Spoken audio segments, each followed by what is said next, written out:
I'll take everything in the divorce, my wife threatened, hiding our investments. You're too stupid to understand business, she mocked in front of his friends. I stayed silent. 48 hours later, her lawyer was frantically calling me. My wife of 8 years and I are getting divorced. Last month, she told me she needed space and wasn't fulfilled in our marriage anymore. Fine. These things happen. I was hurt but willing to handle it like adults. Then I discovered she'd been slowly moving our investments into accounts I didn't have access to. Small amounts at first, then larger transfers right before she dropped the divorce bomb. When I confronted her about it last Saturday, her reaction still makes my blood boil. I'll take everything in the divorce, she smirked. The house, the cars, or savings. My lawyer says I have a strong case. I stayed calm. Ask her why she thought that. Because you've always been financially illiterate, she said. I've been managing everything while you played video games and watched sports. What judge wouldn't side with me? I just nodded, said we'd see how things played out. Fast forward to yesterday. We were at dinner with our friends, the gathering she insisted on having despite the separation, probably to save face. Everyone was uncomfortable.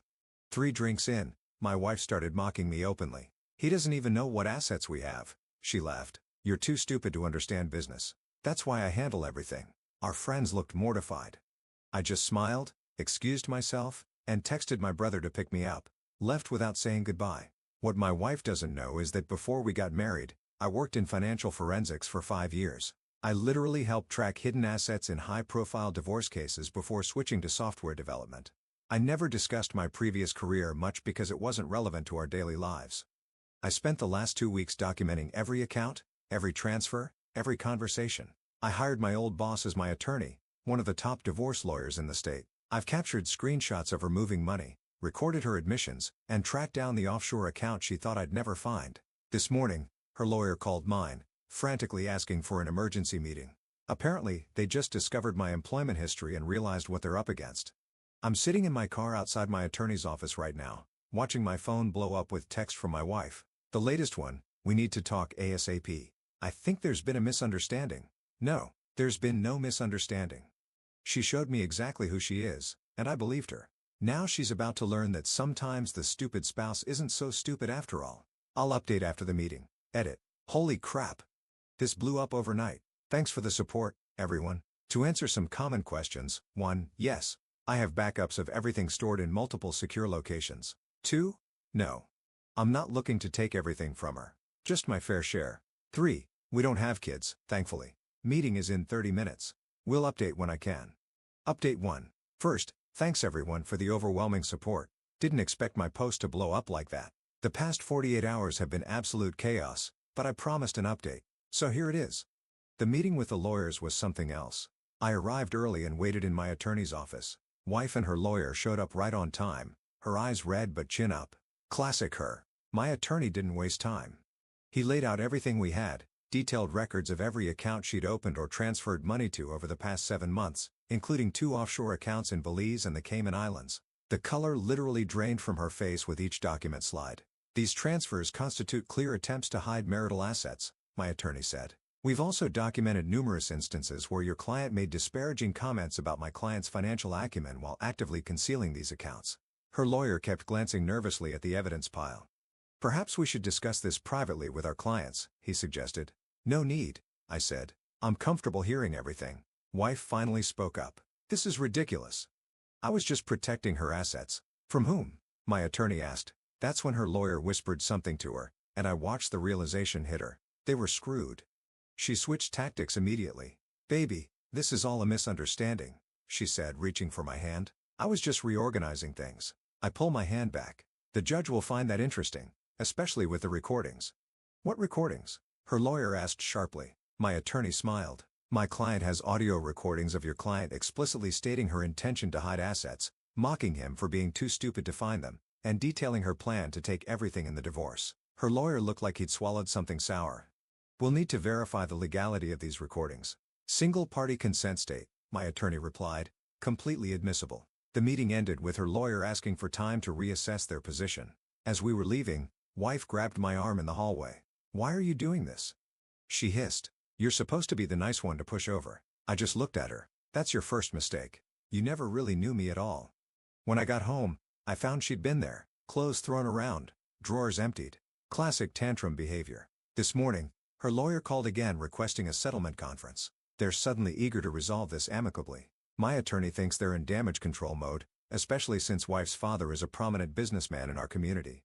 The settlement proposal they sent over is laughable, offering me basically what I'm legally entitled to anyway, acting like it's some generous concession. My attorney sent back our counteroffer, including compensation for legal fees. Meanwhile, wife has been telling our friends I'm being vindictive and cruel. 3 of them called to ask what's really going on. When I played them the recording of her at dinner, 2 immediately apologized for believing her. The third, her best friend, hung up on me.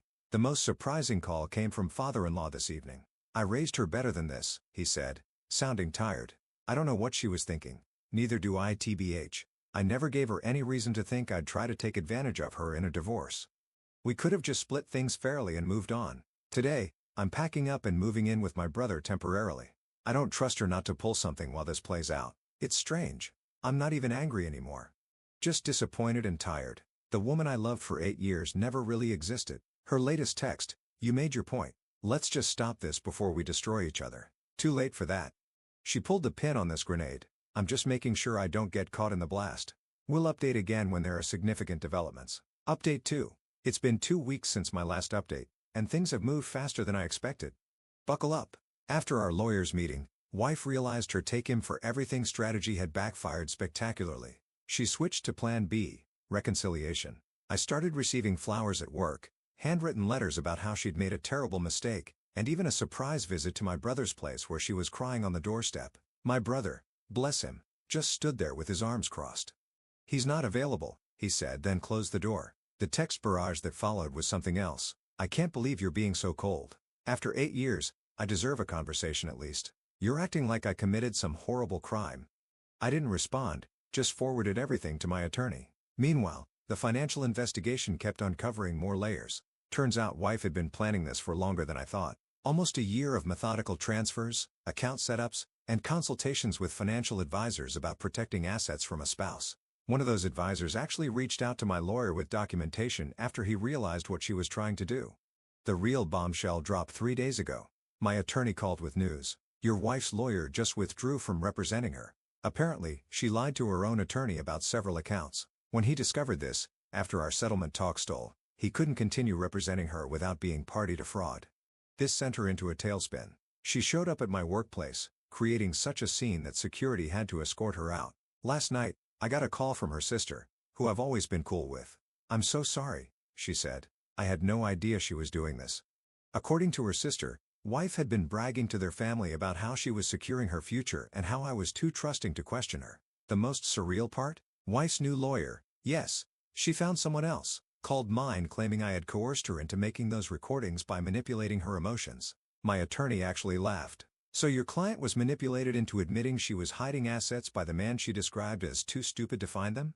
Interesting theory. The settlement conference is scheduled for tomorrow. My attorney says given everything that's come to light, we're in an extremely strong position.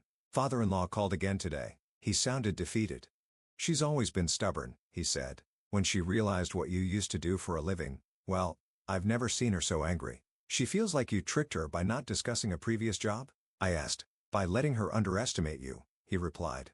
"Pride was always her downfall. I've started therapy to deal with all this." The therapist asked what I missed most about my marriage. The answer surprised me. Not my wife, not our life together, but the person I thought she was. That person never existed. Tomorrow is going to be tough. I'll update after the settlement conference. Final update. It's been a month since the settlement conference, and I can finally say this chapter of my life is closing. Here's how everything played out. The settlement conference was scheduled for 9 a.m. I arrived early feeling surprisingly calm. At 8:55, my attorney got a call. Wife was running late. By 9:30, her new lawyer arrived alone, looking uncomfortable. "My client is indisposed," he explained vaguely. We later found out she'd had some sort of meltdown that morning and refused to attend. Rescheduled for the following week. During that week, something shifted.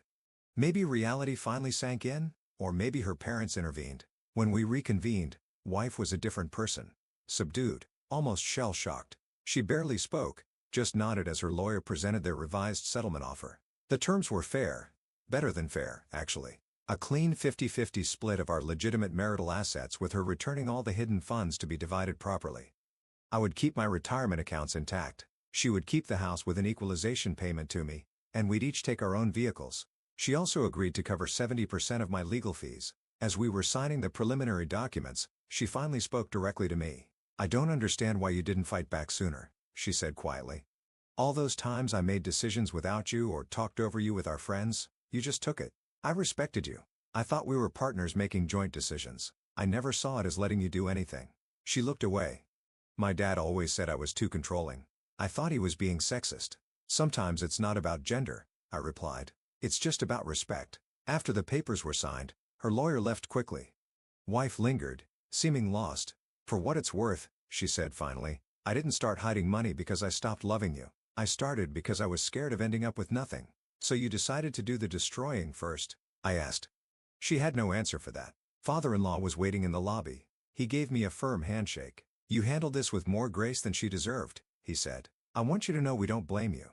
"I don't blame her either," I replied. "Not anymore." And that was mostly true. The anger had burned out, leaving just a hollow sadness for what could have been.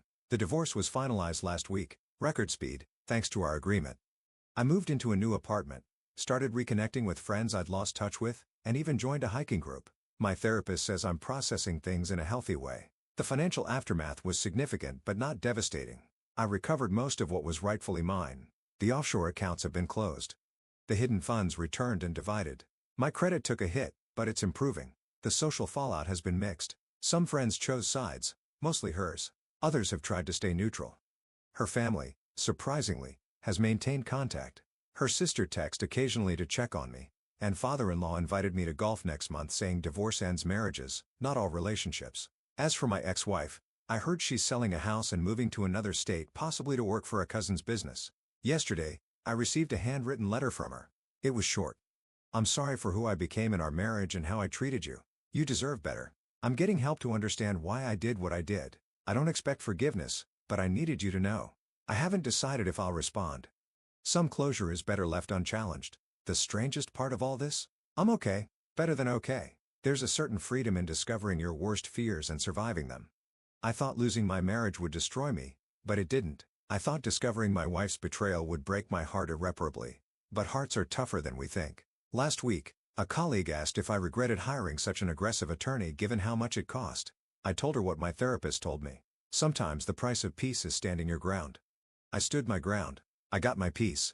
And now finally, I'm moving forward. This will be my final update. Time to start writing new stories instead of rehashing old ones. Edit. Some have asked if I learned anything from all this. Yeah. Trust your gut. Document everything.